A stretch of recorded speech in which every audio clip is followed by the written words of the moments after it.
وناديناه من جانب الطور الأيمن وقربناه نجيا ووهبنا إسماعيل إنه كان صادق الوعد وكان رسولا نبيا وكان يأمر أهله بالصلاة والزكاة وكان عند ربه مرضيا إلى آخر الآية.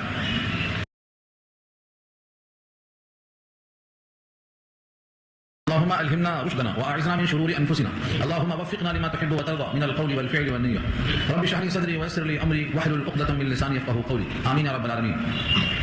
محترم حضرات، معزز سامعین، محترم خواتین، میری ماں اور بہنوں، ملی بھائیوں، پیارے بچوں، آج کی گفتگو کا عنوان ہے 16واں پارہ سورہ مریم آیت نمبر 51 سے لے کر 65 تک. گویا سورت کا چوتھا رکوع ہے اور پارے کا 7واں رکوع ہے. اس سے پہلے مسلسل تذکرہ آپ سنتے آئے ہیں حضرت زکریا کا، اس کے بعد حضرت مریم کا، حضرت عیسیٰ ابن مریم کا، حضرت ابراہیم خلیل اللہ کا. اب یہاں سے مسلسل 5 انبیاء کرام کا تذکرہ اور پھر ان کی اولاد سے 2 قسم کا وجود، ایک خلف اور ایک ناخلف، دونوں کا انجام. اس رکوع کا عنوان بتایا گیا ہے کہ اللہ تعالیٰ کے پاس کس چیز کی اہمیت ہے. وذکر یہ امر ہے، تذکرہ کیجیے، فی الکتاب، کتاب میں، موسیٰ کا نہیں، موسیٰ علیہ السلام کا تذکرہ کیجیے کتاب میں. ظاہر بات ہے کتاب میں تبدیلی تو اللہ ہی کریں گے. اللہ نے جو بھیجا ہے کتاب میں اس تذکرے کو آپ پیش کیجیے، یہ ہے چرچا کرنا. اور لفظ اذکر صیغہ واحد ہے. جو بھی بندہ اللہ کا چرچا کرنے والا ان رکوعوں کو پیش کرے گا وہ بھی اس امر کا مخاطب ہوگا. اللہ نے رسول سے کہا، رسول نے پیش کر دیا. اب جو بھی اس آیت کو پیش کرتا رہے گا وہ اس کا مفعول بنے گا. وذکر، آپ تذکرہ کیجیے، اللہ کے نبی نے تذکرہ کر دیا. پھر کتاب میں موسیٰ کا تذکرہ کیجیے. انہ کان مخلص، بے شک وہ تھے مخلص. وکان رسول نبیہ، اور رسول بھی تھے، نبی بھی تھے. قرآن کریم کی اصطلاح میں یہاں 3 لفظ آ کے سامنے آیا، ایک مخلص، ایک رسول، ایک نبی. مخلص اور مخلص دونوں استعمال ہے. مخلص کہتے ہیں کہ اس میں فاعل ہے، جس میں اخلاص ہو اس کو مخلص کہتے ہیں. خلصہ، کسی چیز کا خالص ہونا، ملاوٹ کے بغیر جو چیز ہوتی ہے اسے خالص کہتے ہیں. دودھ خالص یعنی پانی نہیں ہے. شاد خالص یعنی اس میں کچھ ملاوٹ نہیں ہے. ایسے ہی اللہ کے لیے دین کو خالص کرنا کہ اس میں کچھ ملاوٹ نہیں ہے. مخلصین لہ الدین کہا اللہ نے. جب ملاوٹ آ جائے گی تو اسے کھوٹ کہا جاتا ہے، وہ اخلاص سے دور ہے. بندگی میں جب تک اخلاص ہے بندے کا عمل اللہ کے لیے ہے. جب غیروں کو خوش کرنے کا تصور آ گیا تو وہ اس اخلاص میں شرکت ہو گئی. تو مخلص کہتے ہیں خالص کر دینا. جو بندہ اخلاص سے یعنی اللہ کے لیے عمل پیش کرے گا وہ بندہ مخلص ہے. لیکن لفظ مخلص جو آتا ہے یہ اسی کا مفعول ہے، اسی کا آبجیکٹ ہے جن کو اللہ نے خالص کر لیا ہو اپنے لیے. یہ مخلص کتنا اونچا مقام ہے کہ سارے بندے اللہ کے لیے دین کو خالص کرتے ہیں اور اللہ نے ان بندوں میں سے ایک بندے کو اپنے لیے چن لیا، اس کو مخلص بنا لیا. یہ مخلص ہے اللہ. حضرت موسیٰ کا پہلا وصف امتیازی کیا ہے کہ وہ مخلص ہے. ایک بات پہلے میں عرض کر دوں کہ جب کبھی کسی نبی کے ساتھ کوئی صفت خصوصی کا تذکرہ آئے تو اس کا یہ مطلب نہیں کہ دوسروں کے ساتھ یہ خصوصیت نہیں ہے، دوسروں کی نفی کرنا مقصد نہیں ہے. اب حضرت موسیٰ مخلص ہیں تو اور کوئی مخلص نہیں ہے یہ مطلب ہرگز نہیں. ہاں، آپ اللہ کے مخلص ہیں، اللہ نے آپ کو چن لیا. قرآن کریم میں یہ لفظ کئی طرح استعمال کیا گیا ہے.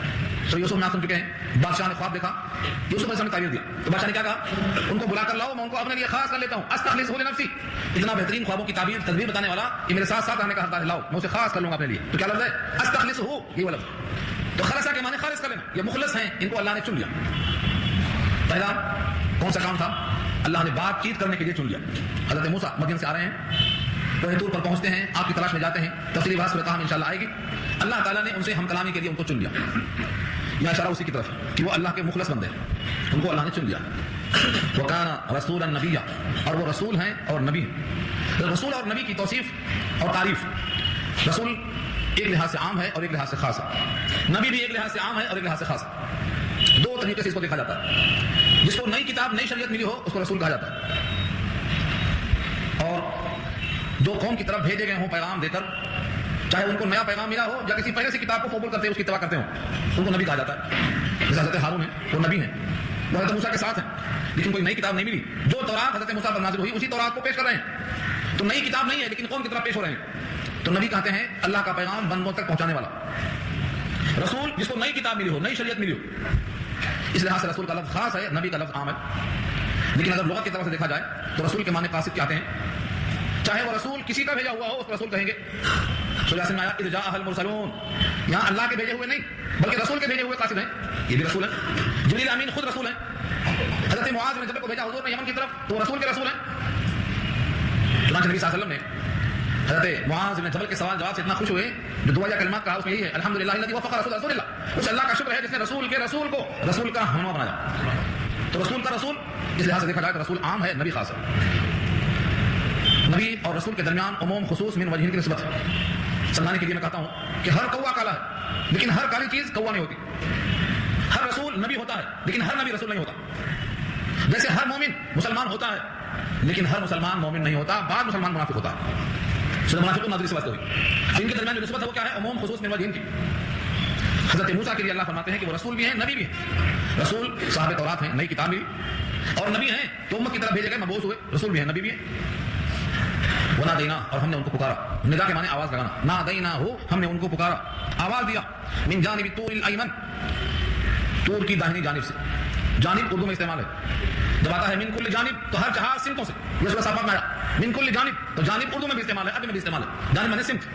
یہاں کون سی سمت تھی؟ جانب طور الایمن, طور کی داہنی سمت. جب کوئی مدین سے آئے گا ملک شام کی طرف تو کوئی طور پہاڑ کی طرف متوجہ ہوگا, تو کوئی طور پہاڑ آنے والے کے دائیں سمت میں ہوگا.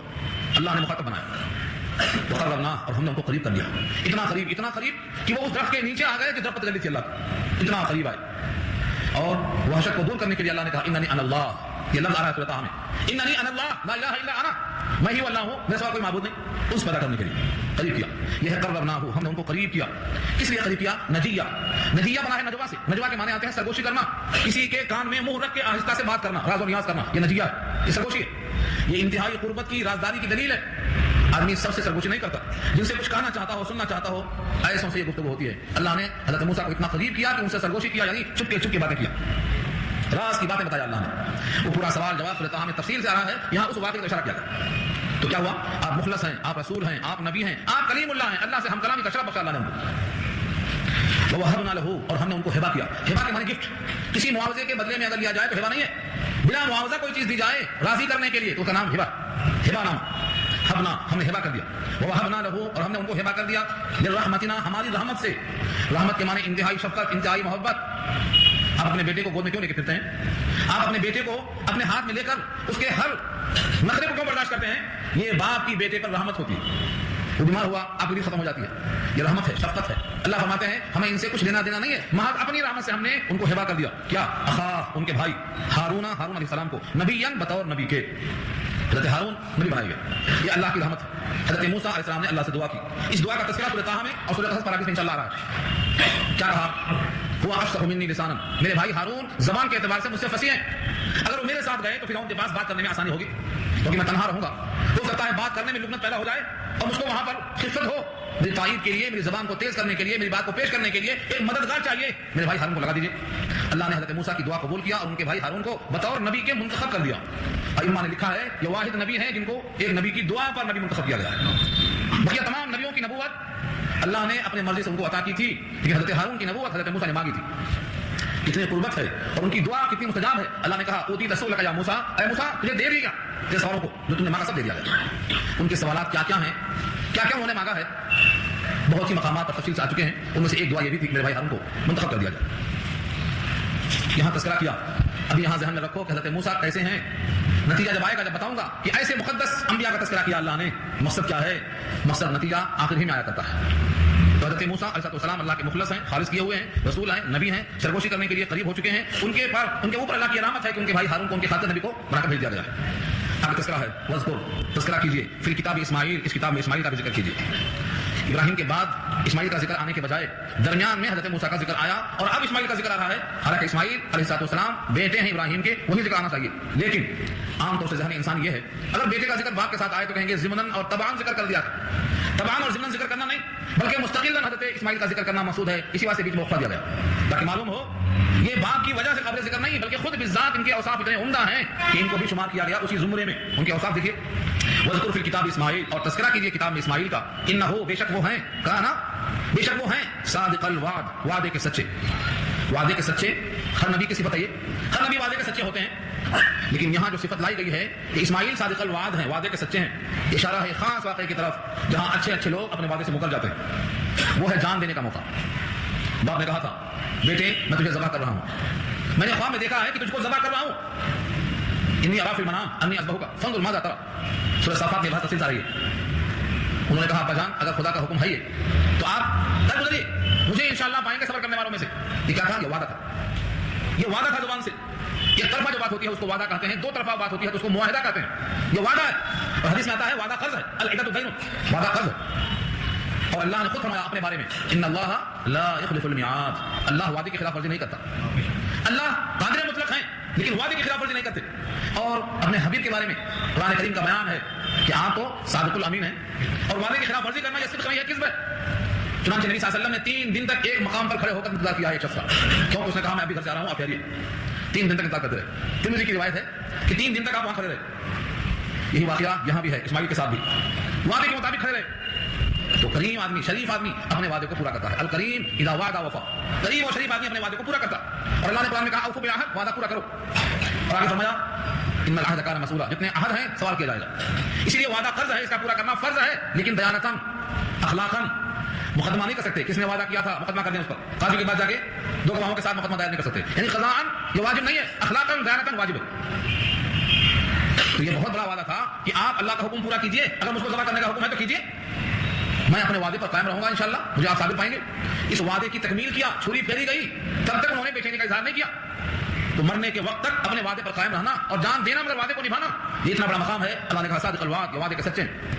اور اسی واسطے سورہ صافات میں اللہ نے کہا قد صدقت الرؤیا، خواب کو سچا کر دکھایا آپ نے، جو خواب میں دیکھا تھا وہ پورا ہو گیا، بس آگے ذبح کرنا مقصود نہیں ہے، آپ کا جذبہ ایثار دیکھنا مقصود ہے۔ انه كان صادق الوعد، یہ وعدے کے سچے۔ وكان رسول النبی، اور تھے رسول اور نبی، رسول بھی تھے نبی بھی تھے۔ حضرت اسماعیل رسول بھی ہیں اور نبی بھی ہیں، یعنی اللہ کی شریعت کو بندوں تک پہنچانے والے ہیں۔ رسول اور نبی، ان میں سے ایک خاص وصف امتیازی کیا بتایا، وكان يأمر أهله بالصلاة، اور وہ حکم کرتے تھے اپنے اہل کو نماز کا۔ اپنے آپ کو نماز پڑھنے کے واسطے لگانا یہ آسان ہے، لیکن اپنے گھر والوں کو نماز کے لیے بولتے رہنا لوگوں کے لیے بہت ہی تشویش کا باعث ہے۔ اکثر لوگ آ کے بولتے ہیں مولوی صاحب میرا بیٹا نہیں سنتا، ذرا آپ بولو۔ آپ کا بیٹا آپ سے نہیں سنتا ہے، آپ بولو، یعنی کہ تال میل نہیں ہے۔ بچپن سے اگر بولنے کی عادت ڈالے ہوتے ہیں تو بڑھاپے تک بول سکتے تھے۔ علامہ سعدی نے اسی کو کہا ہے اگر بچپن میں کسی درخت کو اکھاڑ لیا تو کہیں لگتا بھی ہے، اکھڑتا بھی سکون سے، لیکن بڑا ہونے کے بعد میں اکھاڑیں گے تو اکھڑے گا نہیں، اکھڑے گا تو لگے گا نہیں۔ اولاد کی تربیت بچپن سے کرنا ہے۔ تو اپنے بچوں کی تربیت اگر ہم نہیں کر سکیں گے تو ہم دوسروں کی کیا کریں گے؟ تو پہلا حکم کیا تھا؟ گھر والوں کی تربیت، اور یہ حکم قرآن میں سورہ شورى میں آپ سن چکے ہیں۔ نبی صلی اللہ علیہ وسلم کو بھی اللہ کا حکم ہے اپنے اقربین کو، اعزاء و اقارب کو پہلے آپ ڈرائیے۔ سورہ شورى میں یہ بات تفصیل آ چکی ہے۔ نبی صلی اللہ علیہ وسلم نے اپنے آپ کو، اپنے گھر والیوں کو جگایا، تیار کیا، اور اپنے گھر سے شروع کیا توحید کو، اس کے بعد خاندان میں، اس کے بعد اپنے شہر میں، اس کے بعد اپنے ملک میں، اس کے بعد سارے عالم میں پھیلا دیا۔ ترتیب یہی ہے، پہلے ہم اپنے آپ کو مخاطب بنائیں قرآن کا۔ اگر ہم قرآن کے مخاطب بن گئے، ہماری اصلاح ہو گئی تو ہمارے بیوی بچے ہمارے ساتھ ماحول میں آئیں گے، اس کے ساتھ ہمارا گھرانہ ماحول میں آئے گا، اس کے ساتھ پورے قوم کے لوگ ساتھ میں آئیں گے۔ ہم نے کوشش کی ہے تو غیروں پر، پہلے دوسرے کو اصلاح کیا، اپنے آپ کو فراموش کر دیا۔ تو پہلا وصف یہ ہے وَكَانَ يَأْمُرُ أَهْلَهُ بِالصَّلَاةِ، وہ حکم کرتے تھے اپنے اہل کو نماز کا۔ قرآن کریم سورہ تحریم میں اللہ نے نبی صلی اللہ علیہ وسلم فرمایا یا ایھا الذین آمنوا قوا انفسکم واہلیکم نارا، اے لوگوں پہلے اپنے آپ کو جہنم سے بچاؤ اور اپنے بال بچوں کو جہنم سے بچاؤ۔ تو اپنے آپ کو بچانا ضروری ہے۔ وكان يأمر أهله بالصلاة، اور حکم کرتے تھے وہ اپنے اہل کو نماز کا۔ تو حکم کرنا ہے، بچوں کو اچھا لگے یا خراب لگے، لیکن حکم کرنے میں بند نہیں کرنا ہے، زندگی بھر بولتے رہنا۔ آج نہیں کل اثر ہوگا۔ ایک مثال مشہور ہے کہ جب بارش کے قطرے گرتے ہیں، مسلسل ٹپکتے ہیں، تو اگر نیچے پتھر بھی ہے تو پتھر میں بھی اپنا اثر وہ قطرے بنا لیتے ہیں، پتھر میں بھی اثر قطرے بنا لیتے ہیں۔ اسی لیے مایوس ہونے کی ضرورت نہیں ہے، مسلسل کوشش کرتے رہنا۔ اور فرمایا والزکات، اور زکات کا بھی حکم دیتے ہیں۔ یہ اور بات ہے کہ زکات واجب نہیں ہوئی، کیونکہ جب رکھیں گے سال بھر تک تو واجب ہوگی۔ یہاں تو معمول یہ تھا، خود نبی کریم صلی اللہ علیہ وسلم نے زندگی بھر میں کبھی اتنا مال جمع نہیں کیا کہ زکات فرض ہوتی، آیا خیرات کر دیا، رکھتے ہی نہیں تھے۔ جب آپ کے اوپر مال اتنا ہے ہی نہیں کہ ہم زکات دیں اور فرض ہو، لیکن حکم تو رہے گا۔ یہی حال حضرت عیسیٰ کا بھی لکھا ہوا ہے، تو پیچھے سن چکے ہیں آپ۔ تو اگرچہ مال اتنا نہیں ہے کہ زکات فرض ہو، لیکن زکات بحیثیت حکم الہی کے سناتے رہنا ہے کہ جن پر بھی فرض ہوتی ہے ان کو ادا کرنا ہے۔ وَكَانَ عِندَ رَبِّهِ مَرْضِيًّا، یہ بہت پیارا وصف ہے۔ وَكَانَ عِندَ رَبِّهِ مَرْضِيًّا، اور تھے وہ اپنے پروردگار کے نزدیک پسندیدہ۔ مرضیہ راضی سے بنا، راضیہ مرضیہ، مرضیہ کے معنی پسندیدہ۔ ہر بندہ اللہ کو پسند کرتا ہے، لیکن اگر اللہ کسی بندے کو پسند کر لے تو اس بندے کا کیا مقام ہوگا؟ تو یہ اسماعیل اللہ کے پسندیدہ بندے ہیں، مرضیہ کے معنی پسندیدہ۔ اللہ تعالیٰ نے ان کے اخلاق کو، ان کے اوصاف کو، ان کے صادق الوعد کو اور ان کے گھر والوں کے ترغیبی پیامات کو کہ نماز کا، زکات کا حکم دے رہے ہیں، ان وجوہات سے ان کو اتنا پسند کر لیا، اللہ فرماتے ہیں کہ وہ میرے نزدیک پسندیدہ بندہ ہے۔ اس سے ہمیں معلوم ہوا کہ اگر کسی کو اللہ کا محبوب بندہ بننا ہے تو کیا کرنا چاہیے؟ یہی کرنا چاہیے کہ زبان سچی ہو، جھوٹ سے پرہیز کرنا چاہیے۔ رسول اور نبی کا کام کیا تھا؟ اللہ کا پیغام بندوں کو پہنچانا، یہ کام کرنا چاہیے، اور ساتھ میں اپنے گھر والوں کو نماز کا، زکات کا حکم دیا کرتے تھے، یہی کرنا چاہیے۔ ان وجوہات سے وہ اللہ کے محبوب بندے بن گئے۔ تیسرا نام دیکھیے وذکر فی الکتاب ادریس، اور تذکرہ کیجیے کتاب میں ادریس کا۔ ادریس علیہ السلام کا چرچا تفصیل سے نہیں آیا قرآن کریم میں، بہت ہی مختصر آیا۔ سورہ نام میں نام آیا، یہاں بھی نام آیا، تفصیل کے ساتھ وضاحتی بیان نہیں آیا۔ اس کی وجہ یہ بھی ہے کہ حضرت ادریس کا زمانہ حضرت نوح سے 1000 سال پہلے۔ حضرت آدم کی اولاد میں سے ہے وہ. حضرت آدم کے زمانے کے بعد حضرت نوح کا زمانہ لوگ جانتے ہیں کہ حضرت نوح کے جد امجد ہیں 1000 سال پہلے. تو اتنا قدیم ہونے کی وجہ سے ان کا تذکرہ کم کیا گیا. اور ایک خاص وجہ یہ بھی ہے قرآن کریم میں زیادہ ذکر حضرت عیسیٰ اور موسیٰ علیہ السلام کا کیوں کیا گیا؟ یہ زمانے نبوت سے قریب تھے ان کے لوگ، لہذا ان سے التباس نہ ہونے پائے. اور ایسا کی روایت میں ہے کہ امت ان کی نقل کرے گی ہو بہو، جیسے ایک جوتا دوسرے جوتے کے مشابہ ہوتا ہے ایسا ہو بہو ان کی طرح چلے گی، یہاں تک کہ اگر گھوڑ پھوڑ کے سوراخ میں جا کے نکلے ہیں وہ تو یہ بھی جائے گی. اس لیے نبی صلی اللہ علیہ وسلم کے پاس ان کا تذکرہ تفصیل سے آیا. امت کے اندر 73 فرقے ہوں گے، ان میں 72 فرقے تھے. یہ 72 اور 73 فرقے یہ بھی انہی کی مشابہت کی وجہ سے. حضرت ادریس کا زمانہ حضرت نوح کے جد امجد ہے، 1000 سال پہلے دنیا میں آئے. حضرت ادریس کے بارے میں بعض روایتیں ملتی ہیں اگلے ٹکڑے کی وجہ سے. کیا ہے جملہ وہ؟ انہ کان صدیقا نبیا، کہ بے شک وہ صدیق ہیں، نبی ہیں. صدیق تصدیق کرنے والا، جس نے زندگی میں کبھی جھوٹ نہ بولا ہو اس کو صدیق کہتے ہیں. یہ تشریح تو یہ ہے. اور ایک تشریح یہ ہے کہ اپنے دل میں جو عقیدہ ہے اس کے خلاف زبان نہ چلی ہو، یہ تصدیق ہے. صدیق کہتے ہیں اس کو. اور ایک یہ ہے کہ جو عمل سچ ہے کبھی بھی کسی کے سامنے مداہنت نہ کی ہو بلکہ جو کہوں پیش کیا ہو، تو صدیق کا لقب. صدیق کہتے ہیں اس انسان میں جس میں 3 خوبیوں میں سے کوئی خوبی پائی جائے. کبھی جھوٹ نہ بولا ہو، جو دل میں ہو زبان پہ وہی نکلا ہو، کسی کے سامنے مداہنت نہ کی ہو، سچ بولا ہو، تو صدیق ہیں، نبی ہیں. ورفعنا، اور ہم نے ان کو بلند کیا، مکانا علیہ، بلند جگہ میں. یہ جو بلند جگہ ہے یہ مکان مرتبے کے لحاظ سے ہے یا کوئی جگہ کے لحاظ سے؟ جنہوں نے کہا کہ مکان کے معنی مکان ہی ہے انہوں نے کہا کہ آسمان پہ اٹھا لیے گئے، یہ ہے بلند مقام. لیکن شاعر لکھتے ہیں کہ تمام روایتیں آسمان پر اٹھانے کی اسرائیلی روایتیں ہیں، قابل اعتبار نہیں ہیں، قابل اعتبار نہیں ہیں. البتہ بلند مکان سے یہاں پر مرتبہ لیا جائے کہ اللہ ان کو خوب نوازا، کیونکہ وہ نبی ہیں، صدیق ہیں. اور ہر نبی ہر صدیق کو اللہ نوازتے ہیں، کیونکہ نبی اور صدیق یہ تو اللہ تعالیٰ نے انبیاء کرام کا سب سے اونچا طبقہ بنایا ہے، سب سے اونچا طبقہ. یہاں تک کہ تمام فرشتوں سے بھی افضل گروہ ہوتا ہے، انبیاء کا گروہ، رسولوں کا گروہ فرشتوں سے بھی افضل ہوتا ہے. تو ان کی مکان اور مرتبے کا کیا پوچھنا؟ حضرت ادریس بلند عزت دیا اللہ نے. حضرت ادریس نے کیا کیا ایجاد کیا ہے اکثر لوگ جانتے بھی نہیں. حضرت ادریس علیہ السلام کو اٹھا لیا گیا آسمان پر یا مقام بلند دیا گیا، اس سے کوئی زیادہ بحث نہیں کرنا ہے، اتنی بات طے ہے. لکھا ہے شارحین نے کہ علم نجوم کی ایجاد آپ کی ہے، حضرت ادریس کی. علم الحساب کی ایجاد حضرت ادریس علیہ السلام نے کیا. اس سے پہلے لوگ حساب نہیں جانتے تھے. علم حساب، ریاضی ان کی ایجاد، قلم سے لکھنا ان کی ایجاد، کپڑا سینا ان کی ایجاد، اسلحہ بنا کر بنو قابل سے مقابلہ اور جنگ کرنا یہ ان کی ایجاد ہے. تو کپڑا تیار کرنا، اسلحہ تیار کرنا، قلم سے تیاری کرنا، یہ حضرت ادریس کی ایجاد ہے. اس لیے اللہ نے ان کو بڑا اونچا مقام دیا. ان کا بھی تذکرہ ہو. ان تمام نبیوں کا تذکرہ کرنے کے بعد اب تذکرہ آ رہا. اللہ فرماتے سنو، اولئک الذین انعم اللہ علیہم، یہ وہ لوگ ہیں کہ اللہ نے ان پہ انعام کیا. میں نے پہلے کہا تھا آپ سے کہ انعامات 4 ہیں. 4 پہلا انعام نبیوں کو دیا اللہ نے، من النبیین والصدیقین والشہداء والصالحین، یہ 4 نبوت کے انعام ہیں. تو پہلا انعام کس کو ملا؟ نبوت کو. یہاں فرمایا اولئک الذین، یہ وہی لوگ ہیں انعم اللہ، انعام کیا اللہ نے، علیہم ان پر، من النبیین، نبیوں میں سے اللہ نے ان پہ انعام کیا. من ذریت آدم، آدم کی ذریت میں سے، آدم کی نسل میں سے. حضرت ادریس کا نام لیا جا سکتا ہے، وہ ہیں آدم کی نسل میں سے. وہ تو سب ہیں لیکن جن کا تذکرہ ہوا ہے ان میں قریب ترین حضرت ادریس ہیں، حضرت آدم سے جو ہم مراد ہیں. وممن حملنا مع نوح، اور جن کو ہم نے سوار کیا تھا نوح کے ساتھ، ان کی اولاد میں سے. حضرت نوح کے ساتھ ہم نے کشتی میں سوار کیا تھا. کون کون لوگ تھے؟ ان کی نسل میں کون کون لوگ تھے؟ ومن ذریت ابراہیم، اور ابراہیم کی ذریت میں سے. وہ اسرائیل کی ذریت میں سے. نوح کے ساتھ کشتی میں کون لوگ تھے؟ حضرت نوح کی اولاد میں سے حضرت ابراہیم ہے. ابراہیم کی اولاد میں سے یعقوب علیہ السلام ہے، اسحاق علیہ السلام. حضرت ابراہیم کے بیٹے اسحاق اور ان کے بیٹے یعقوب. اور دوسرے بیٹے ابراہیم کے کون ہیں؟ اسماعیل. ان کی اولاد میں سید الانبیاء محمد مصطفیٰ صلی اللہ علیہ وسلم. الف مرۃ بعدد کل ذرۃ. اسرائیل حضرت یعقوب کا لقب ہے. حضرت یعقوب کا لقب کیا تھا؟ اسرائیل. اور بنی مانے بیٹے، تو بنی اسرائیل کون ہیں؟ یعقوب کے بیٹے ہیں، ان کی خاندان ہے یہ. وممن ہدینا واجتبینا، اور ان لوگوں میں سے جن کو ہم نے ہدایت دی تھی. واجتبینا، اور ہم نے ان کو چن لیا تھا. ہدینا ہدایت دی تو مہتدا پیشوا بن گئے، اور واجتبینا ہم نے ان کو چن لیا تو مجتبی بن گئے. مجتبی ہیں، ہدایت یافتہ ہیں ان تمام لوگوں کو. یہ لوگ سب کے سب کیا ہیں؟ انعام یافتہ ہیں. اللہ نے ان سے راضی ہونے کا اعلان کیا، خوش ہے رب کریم ان سے. ان کا حال کیا ہے؟ اذا تتلی علیہم آیات الرحمن، جب پڑھی جاتی ہیں ان پر رحمان کی آیتیں. کون ہے یہ؟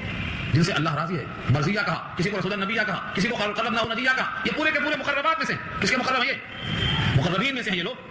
جب ان پر رحمان کی آیتیں پڑھی جاتی ہیں، اذا تتلی، جب تلاوت کی جاتی ہیں، علیہم ان پر آیات الرحمن، رحمان کی آیتیں، خروا، تو گر پڑتے ہیں، سجدن، سجدہ کرتے ہوئے، وہ بکیا، اور روتے ہوئے. دیکھا آپ نے مقدس ہستیوں کا حال کیا ہے؟ رحمان کی آیتوں پر گر پڑتے ہیں، سجدے میں جاتے ہیں، روتے رہتے ہیں. اللہ نے یہ وصف کیوں بیان کیا؟ یہ روتے رہنے سے ہی اونچا مقام ملتا ہے. ہاں، ہمیں بچوں کے رونے سے یہی معلوم ہوتا ہے، ہمیں بچوں کے رونے سے یہی معلوم ہوتا ہے. بہت روتا ہے دنیا میں جو معصوم ہوتا ہے. بچے بھی بہت روتے ہیں، بے گناہ ہوتے ہیں، معصوم. انبیاء بھی معصوم ہیں، بہت روتے ہیں. اور آج کا گناہگار انسان کہتا ہے رب تو غفور رحیم ہے، اسے شیطان نے بھڑکا دیا ہے تم کچھ بھی نہ کرو تم کو جنت رکھی ہے۔ مگر رحمان کے یہ بندے کون کون سے ہیں جن کے اوصاف سن رکھا آپ نے؟ یہ سب رحمان کی آیتوں پر سجدے میں گر کے روتے ہیں۔ سجدے میں گر جانا اور رونا یہ اللہ کو بہت پسند ہے۔ سب سے زیادہ بندہ اللہ سے قریب کب ہوتا ہے؟ سب سے زیادہ بندہ اللہ سے قریب کب ہوتا ہے؟ ہاں، وسجد وقترب کہا اللہ نے، وسجد وقترب، سجدہ کر اور قریب ہو جا۔ جب بندہ سجدہ کرتا ہے تو رحمان کے پاؤں میں سجدہ کرتا ہے، لیکن سجدہ سے گریز کرنے والا وہ سمجھتا ہے کہ میں بہت مزے میں ہوں، تو سجدہ کرنا قریب ہونا۔ آپ کو یہ واقعہ سنا دوں میں، آپ کے ذہن میں ہوگا پہلے سے، کہ صحابی نے کہا میں جنت میں آپ کے ساتھ رہنا چاہتا ہوں، حضرت انس رضی اللہ عنہ۔ نبی خوش ہو کر پوچھتے ہیں ہمارے کیا مانگتے ہو؟ وضو کا پانی رکھا، بیٹھنے کی تپائی رکھا، مسواک رکھا، خوش ہو کر فرمایا کیا مانگتے ہو؟ کہا میں آپ کے ساتھ رہنا چاہتا ہوں، یہاں بھی خادم وہاں بھی خادم، مجھے کچھ نہیں چاہیے۔ تو آپ نے نہیں کہا کہ جواب پوچھ دیا، کیا کہا؟ آئینی بکثرت السجود، سجدوں کی کثرت کر کے میرا تعاون کرو، کیونکہ میں سجدہ کثرت سے کرتا ہوں، جب تم بھی کثرت سے کرو گے تو میرے ساتھ آ سکو گے۔ تو سجدہ کثرت سے کرنا یہ انبیاء کی شان ہے، اور اس میں رونا حدیث میں آتا ہے وَاتْلُوا الْقُرْآنَ وَابْكُوا، قرآن کو پڑھو اور رو۔ رونا تو آتا ہی نہیں، رونے کی طرح شکل بنا لو۔ اور رونا نہیں آنے کی وجہ کیا ہے؟ کیونکہ پورا قرآن پڑھ لیا جاتا ہے، ہمیں پتہ نہیں چلتا ہے کہ انہوں نے کیا کہا، انہوں نے کیا جواب دیا۔ حالانکہ حدیث میں آتا ہے جب بندہ اللہ کے سامنے نماز میں کھڑا ہوتا ہے تو یہ سوال جواب ہوتا ہے۔ سورہ فاتحہ پورا سوال جواب ہے، سورہ فاتحہ کے 10 منٹ میں وضاحت کر دی ہے، آپ کو پڑھ لیجیے، سوال جواب ہوتا ہے، لیکن پورا کلام ختم ہو جا رہا ہے آج کل، لیکن کسی کو خبر نہیں کہ سوال جواب کچھ ہوا، تو آنسو کہاں سے نکلیں گے؟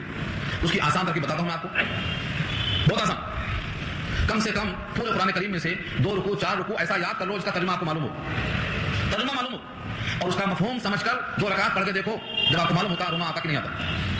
خاص طور سے وہ آیتیں جس میں رحمت کا تذکرہ ہے، یا وہ آیتیں جس میں خدا کے عذاب کا تذکرہ ہے، یا وہ آیتیں جہاں انسان کی پیدائش کا تذکرہ ہے، اور یا وہ آیتیں جن میں تمہاری کیفیت بتائی گئی ہے کہ تم کتنے کمزور تھے، آج کیسے ہو، تمہارا ماضی ہے، تمہارا حال ہے، تمہارا مستقبل کیا ہے۔ تو ان نمازوں کے اندر رونا، حضرت عمر ایسا روتے تھے، لکھا ہے بخاری میں کہ جیسے کھانا پکتا ہوا ہے اور بھگونا ابلتا ہے، جوش مارتا ہے، آواز آتی ہے دیکھتی تھی، ایسے جناب عمر کے سینے سے آواز آتی تھی رونے کی۔ کیوں آتی تھی؟ ایک بار سورہ یوسف پڑھ رہے تھے، جب رونا ان کو محسوس ہوا، ایسا روئے کہ کھانسی نے ان کو پکڑ لیا، آگے نہیں پڑھ سکے، رکوع کرنا پڑا۔ صحابہ کرام کی نمازوں کا حال آپ کو اگر سنایا جائے تو آپ یقین نہیں کریں گے کہ ایسا بھی ہو سکتا۔ سجدے میں گر جانا، رحمان کی یاد میں روتے رہنا، جن کو معلوم ہے کہ ان قطروں کی حقیقت کیا ہے وہ رونے کی فکر کرتے ہیں۔ 3 قطرے ایسے ہیں جو گرنے سے پہلے مقبول ہیں، ابھی قطرے زمین پر نہیں گرے اور مقبول ہو گئے۔ ایک مجاہد کے جسم سے نکلنے والا خون کا قطرہ زمین پہ گرنے سے پہلے مقبول، ایام قربانی میں قربانی کے جانور سے نکلنے والا قطرہ گرنے سے پہلے مقبول، اور خوف خدا میں آنکھوں سے رونے والی آنکھوں سے نکلنے والا قطرہ گرنے سے پہلے مقبول۔ اور حدیث میں آتا ہے آنکھوں کا آنسو کا قطرہ جہنم کی آگ کو بجھانے پر قادر ہے۔ اس لیے رونا صحابہ کی سنت ہے، انبیاء کا وصف خاص ہے، جن کو رونا نہیں آتا وہ اس وصف سے محروم ہے۔ صرف ایک واقعہ سناؤں گا میں کہ صحابہ کرام کی نماز کیسے ہوتی تھی، صرف ایک واقعہ۔ ایک غزوے کا نام ہے ذات الرقاع، غزوہ ذات الرقاع۔ رقاع کہتے ہیں ایک درخت تھا وہاں، اس میدان کا نام اسی درخت سے پڑ گیا کہ وہ غزوہ ہوا تھا۔ اور بعض نے کہا رقاع کے معنی چترے کے آتے ہیں، صحابہ کرام نے پیروں میں چترے باندھ دیے تھے گرمی کی شدت سے بچنے کے لیے۔ بعض نے کہا شعاعوں کو روکنے کے لیے چترے کا استعمال کیا گیا۔ اس غزوے سے لوٹ کے آ رہے تھے، غزوہ کہتے ہیں جس میں حضور خود موجود ہوں، جنگ میں اللہ کے نبی موجود ہوں تو غزوہ ہے۔ ایسے غزوے میں سے ایک غزوے کا نام غزوہ ذات الرقاع ہے، لوٹ کے آ رہے تھے تھکے ہوئے چوت، ایک منزل پہ پڑاؤ ڈال دیا اور کہا یہاں آرام کر لو۔ خیال ہوا اگر سب تھکے ہوئے سو جائیں گے دشمن پیچھے سے حملہ کر دے غفلت پا کر، لہذا 2 آدمیوں کو طے کر دیا جنگنے کے لیے، 2 کی باری لگا دی گئی، باقی سب لوگ سو گئے۔ ان 2 نے کہا ہم دونوں اگر پورا رات جاگیں گے تو ہو سکتا ہے غلبہ آ جائے گے ان کا، آدھی رات تم سو میں جاتا ہوں اور آدھا میں جاتا ہوں تم سو، تقسیم کر لیا۔ اب 1 سو گئے 1 بچے، انہوں نے کہا میں کیا کروں اکیلے، چلو اللہ سے باتیں کروں۔ اللہ سے باتیں کرنے کا طریقہ کیا ہے؟ نماز میں نیت باندھ لیا، کھڑے ہو گئے، پڑھنا شروع کیا۔ صورتوں میں سے بعض صورتوں کی لذتیں وہ پہچانتے تھے، سورہ یوسف میں کیسی لذت ہے، مریم میں کیسی لذت ہے، طٰہٰ میں کیسی لذت ہے۔ ہم تو صرف کھانے کے آئٹم کی لذت جانتے ہیں، بریانی کی لذت کیسی ہے، مرغ کی لذت کیسی ہے، کھانے کی لذت ہم سے پوچھو اور قرآن کی آیتوں کی لذت صحابہ سے پوچھو۔ وہ صحابی کہتے ہیں میں نے قرآن شروع کر دیا پڑھنا نماز میں، دشمن نے دیکھا سب سو رہے ہیں، ایک دکھائی دے رہا اندھیرے میں کھمبا ہے کہ آدمی ہے، تیر چلایا، تیر لگا، لیکن نماز کا مزہ ایسا تھا کہ تیر کا احساس نہیں ہوا، پڑھتا رہا۔ دوسرا تیر لگا، تیسرا تیر لگا، تیر پہ تیر کھائے جا رہے ہیں لیکن سورج ختم نہیں کر رہے ہیں، کیوں مزہ آ رہا؟ اللہ تعالیٰ ایسا مزہ ہم کو بھی نصیب کر دے۔ جو خون بہت زیادہ ہوا، احساس ہوا کہ ایسا نہ ہو میں اس تیر کے گھاؤں میں مر جاؤں اور میرا جو مقصد تھا جگنے کا نبی کا حکم پورا نہ کر سکوں، تو اس نماز کو توڑ دیا، ساتھی کو جگایا۔ ساتھی نے جب حال دیکھا تو ہاتھ میں پہلے جگایا کو نہیں، انہوں نے کہا میں نماز میں ایسے شروع کر دیا تھا کہ توڑنے کا دل نہیں چاہ رہا تھا، اگر نبی کے اس حکم کی خلاف ورزی کا اندیشہ نہ ہوتا تو میں اب بھی نہیں توڑتا۔ اب قصہ طویل ہے، مجھے صرف دکھانا یہ ہے کہ یہ صحابی کی نماز ہے اور نبی موجود ہیں اور یہ غزوے سے تھکے ہوئے آ رہے ہیں، اور ہمارے پاس لوگ شادی خانے سے آ کر بھی 2 رکعت نہیں پڑھ سکتے۔ ہاں ولیمے کے لیے رات میں 2 بجے تک آئیں گے، 12 بجے تک آئیں گے، جگیں گے کھانا کھانے کے لیے، مگر اب بھی 2 رکعت نہیں پڑھ سکیں گے۔ 17 آئٹم کھا کے 2 رکعت نہیں پڑھیں گے یا فاقہ کر کے 2 رکعت پڑھنے والے۔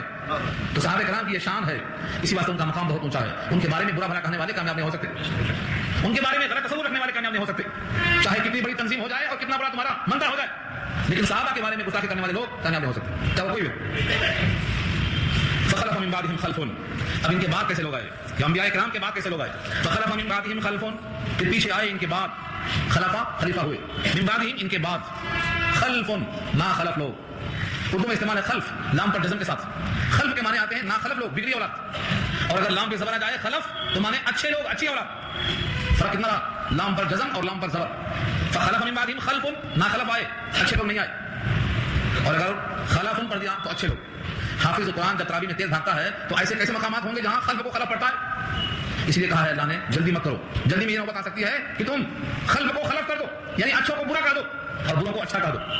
کبھی ایسا ہوتا ہے، قرآن کریم میں احتیاط نہیں کی جا رہی ہے کیونکہ لوگ سمجھے بغیر پڑھ رہے ہیں، احتیاط کرنا چاہیے۔ 20 مقامات ایسے ہیں جہاں زبر کی غلطی سے کفر لازم آ جاتا ہے، اس لیے بڑی احتیاط سے پڑھنا ہے۔ فرمایا ان کے بعد ناخلف لوگ پیدا ہوئے، حضرت آدم ان کی اولاد میں قابیل پیدا ہوا جو پہلا قاتل ہے، معلوم ہے پہلا قاتل زمین پر کون ہے؟ ہاں قابیل، اور حابیل کا ذکر سنا آپ نے سورہ مائدہ میں، تو پہلا قاتل انبیاء کی اولاد میں قاتل۔ آگے کیا فرمایا؟ حضرت نوح کی اولاد میں ان کا بیٹا کافر، حضرت ابراہیم کی اولاد میں، یہ تذکرہ کرتے کرتے آخر میں فرمایا رب کریم نے کہ ان تمام بزرگوں کے بعد ان کی اولاد میں کچھ لوگ ناخلف پیدا ہوئے۔ ان کی ناخلف ہونے کی دلیل کیا تھی؟ پہلا کام بتایا اللہ نے، اضاعوا الصلاۃ، نمازوں کو ضائع کیا، نمازوں کو چھوڑ دیا نہیں فرمایا، نمازوں کو ضائع کیا۔ جمہور مفسرین لکھتے ہیں نمازوں کو ضائع کرنے کا مطلب صحیح ڈھنگ سے نہیں پڑھتے، وقت بے وقت پڑھ لیتے، کاروبار میں ایسا لگ جاتے کہ جماعتوں کا اہتمام نہیں کرتے، اتنی جلدی کرتے کہ تعبیر ارکان کی فکر نہیں رہتی، وقت سے بے وقت پڑھنا، قضا کر دینا، جماعت کے بغیر پڑھنا، دل لگائے بغیر پڑھنا، جلدی جلدی پڑھنا، بے سکونی میں پڑھنا، یہ سب اضاء صلاۃ ہے، یہ سب اضاعت صلاۃ ہے۔ اس سلسلے میں اگر میں روایت نہ کروں تو بہت روایتیں ہیں۔ ایک صحابی ہے، اس صحابی کا نام ہے حضرت حذیفہ رضی اللہ تعالیٰ عنہ، یہ سر رازداں ہے۔ ہاں حذیفہ بن یمان کون ہے؟ نبی کے رازداں ہیں، منافقین کی لسٹ ان کو معلوم تھی۔ یہ صحابی ایک صاحب کو دیتے ہیں کہ وہ نماز جلدی جلدی پڑھ رہے ہیں، نماز ختم ہوئی تو بلا کے پوچھا تم ایسی نماز کب سے پڑھ رہے ہو؟ اس نے کہا 40 سال سے۔ کہا اللہ کے بندے تم نے 40 سال کی نمازوں کو ضائع کیا، ایک بھی مقبول نہیں ہو سکتی ہے، اور اگر تم اسی حال میں مر گئے تو مرو گے فطرت اسلام کے خلاف میں۔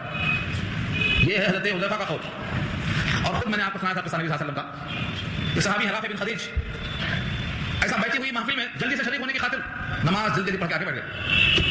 فرمایا نبی صلی اللہ علیہ وسلم نے قوم فصلی فإنک لم تصلی، اٹھو جا کے نماز پڑھو، تم نے نماز نہیں پڑھی، تم نے کوئی نماز ہی نہیں پڑھی۔ وہ گئے پڑھ کے آئے، پھر بیٹھے، پھر آپ نے کہا قوم فصلی فإنک لم تصلی، پھر جا کے پڑھ کے آئے، تیسری بار جب آ کے بیٹھے اور آپ نے پھر یہی کہا قوم فصلی، جا کے نماز پڑھو، تم نے نماز نہیں پڑھی۔ انہوں نے کہا اللہ کے نبی میں عاجز ہوں، جتنا مجھے معلومات میں پڑھ کے آ رہا ہوں اب مجھے سکھا دیجیے۔ بخاری کتاب الصلاۃ میں روایت موجود ہے، آقا نے سکھایا تو جتنا آپ پڑھتے ہیں اس میں ایک لفظ کمی ذاتی نے سکھایا، آپ جتنے ارکان کرتے ہیں اس میں کمی ذاتی نے سکھایا، ایک چیز چھوٹ رہی تھی، وہ کیا تھا؟ اطمینان، بس حضور پاک نے اس کا اضافہ کر دیا، کہا حتی تطمئن راکعا، جب تک تم اطمینان سے رکوع نہ کر لو تب تک کھڑے مت ہو، جب تک سکون سے کھڑے نہ ہو جاؤ تب تک سجدے میں مت جاؤ، جب تک سجدے سے اطمینان سے بیٹھ نہ جاؤ اگلا سجدہ مت کرو، حتی تطمئن راکعا حتی تطمئن ساجدا، ایک لفظ کا اضافہ ہے اطمینان، بس اس ایک اطمینان کے نہ ہونے سے 3 بار حضور نے نماز پڑھنے کا حکم دیا۔ تو صحابی کا یہ عمل اور یہ قول اور حضور کا یہ فرمان بتاتا ہے کہ نمازوں کو ضائع کرنا اسی کو بولتے ہیں۔ 40 سال کی نماز ضائع ہو گئی، ہم بھی ذرا جائزہ لیں ہماری نمازوں کا حال کیسا ہے، اللہ ہم کو اور آپ کو صحیح نماز پڑھنے کی توفیق نصیب فرمائے۔ واتبعوا الشہوات، شہوتوں کے پیچھے پڑ گئے، پہلا کام کیا تھا؟ نمازوں کو ضائع کیا، دوسرا کام کیا تھا؟ واتبعوا الشہوات، خواہشوں کی پیروی کی، نفسانی اور ناجائز خواہشوں کی پیروی کی۔ جائز خواہشیں پوری کرنا اللہ کا حکم ہے، نبی کی سنت ہے، اس کو منع نہیں کیا۔ ناجائز ایسا مکان بنانا کہ لگتا ہے ہمیشہ یہیں رہیں گے، یہ منع ہے۔ ایسا کپڑا پہننا کہ سب کی انگلیاں اٹھ جائیں، دیکھو کیا پہنا ہے، منع ہے۔ ایسی سواریاں استعمال کرنا کہ سب سے اپنے آپ کو بڑا اونچا سمجھے، دوسروں کو کمتر سمجھے، یہ ہے خواہشات کی تکمیل کرنا۔ دنیا میں کسی کی خواہش کی تکمیل نہیں ہوئی ہے، نہ ہو سکتی ہے، کتنا بھی تکمیل ہو جائے تو باقی رہے گی، اور آرزو میں جب تک میٹ ڈالیں گے نہیں ہم یہاں خلقناکم پڑھتے ہوئے تب تک ختم نہیں ہوتی۔ تو انہوں نے کیا کیا؟ کن کی اولاد ہے یہ؟ بڑے بڑے مقدس ہستیوں کی اولاد ہے یہ، انہوں نے کیا کیا؟ نمازوں کو ضائع کیا، ناجائز خواہشوں کی اتباع کیا۔ فسوف یلقون غیا، کہاں پہنچیں گے قریب؟ یہ غیا میں پہنچیں گے۔ غیا کیا ہے؟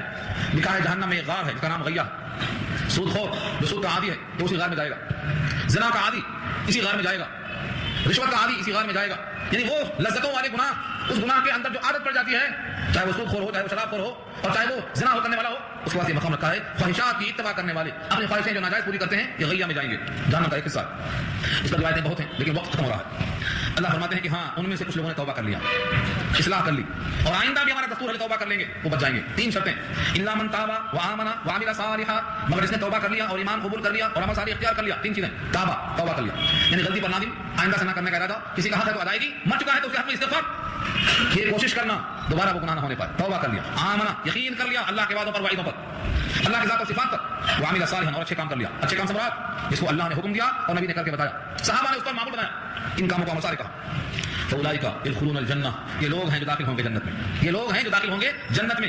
اور اللہ فرماتے ہیں ولا یظلمون شیئا، کچھ بھی ظلم نہیں کیے جائیں گے، کچھ بھی، شیئا کے معنی کچھ بھی، یعنی زندگی بھر میں اگر سبحان اللہ کہا تھا وہ ایک سبحان اللہ کا اجر بھی نہیں چھوٹے گا۔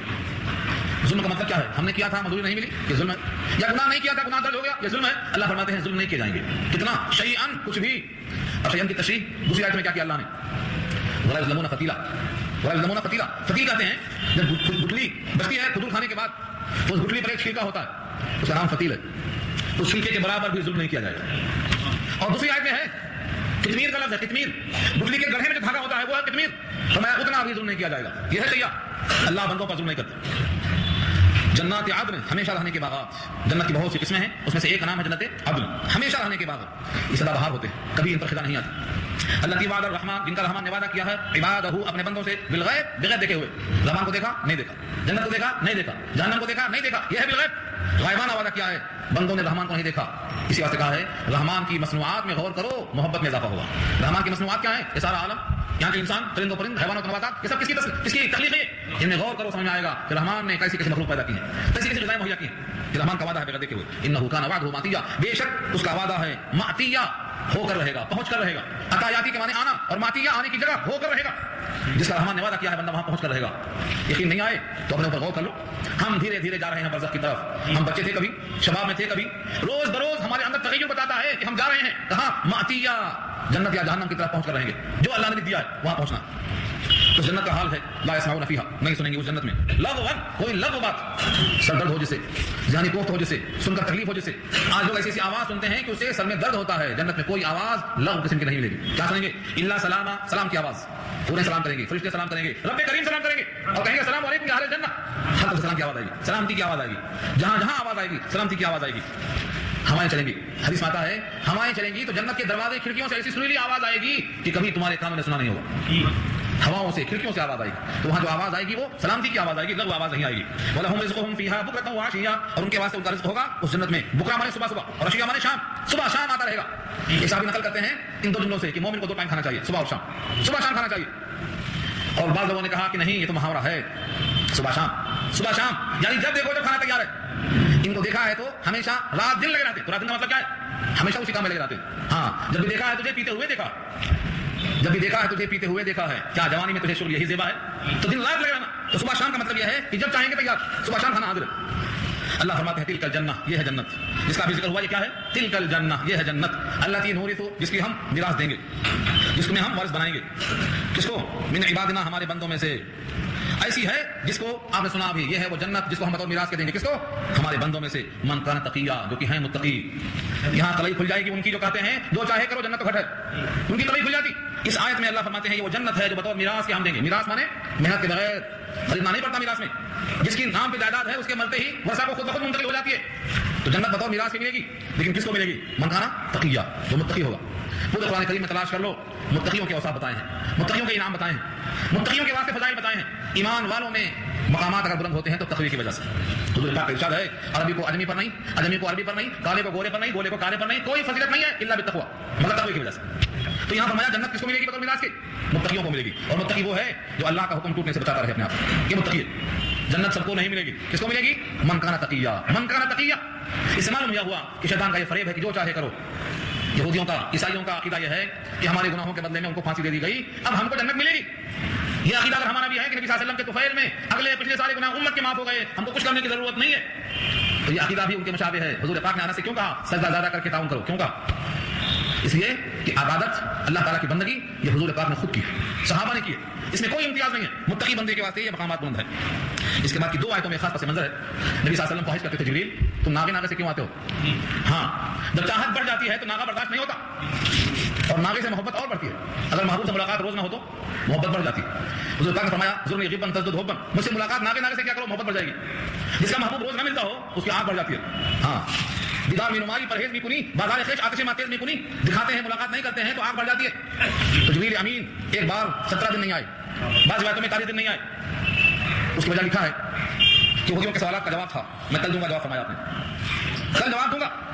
روح کے متعلق سوال تھا، ذوالقرنین سے متعلق سوال تھا، لیکن انشاءاللہ آپ نے کہنا بھول گئے. اس وجہ سے کیا ہوا؟ اللہ نے فرشتے کو روک لیا.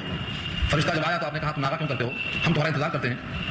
اللہ کی طرف سے جبریل امین نے آیتیں پیش کی کہ آپ کے سوال کا جواب میں نہیں، رب کریم سن لو. کیا جواب ہے؟ وما نتنزل الا بامر ربک، اور ہم نازل نہیں ہو سکتے مگر آپ کے رب کے حکم سے. ہم تو حکم کے بندے ہیں، حکم ہوتا ہے جاؤ تو چلے آتے ہیں، حکم ہوتا ہے رک جاؤ تو ہم رک جاتے ہیں. لہو ما بین ایدینا وما خلفنا وما بین ذلک، اسی کے لیے ہے جو ہمارے ہاتھوں کے درمیان ہے. یہ سامنے کس چیز ہے؟ وما خلفنا، پیچھے کی چیزیں. وما بین ذلک، اور خود میں سب اللہ کی ملکیت میں ہیں، آگے پیچھے سب اللہ کی ملکیت ہے. جو کہا جائے ماضی حال مستقبل سب اللہ کی ملکیت ہے. اور وہاں سوال یہ کہ اگر اللہ کی طرف سے میرا آنا ضروری تھا اور اللہ تعالیٰ بھول گئے ہوں گے، بھیجنا بھول گئے ہوں گے، تو اللہ فرماتے ہیں وما کان ربک نسیا، آپ کا رب نسیان سے پاک ہے، وہ بھولا نہیں کرتا. ان کا روک لینا کسی مصلحت سے، رب کریم کے پاس بھول چوک نہیں ہے. لا یضل ربی ولا ینسا، میرے رب کی شان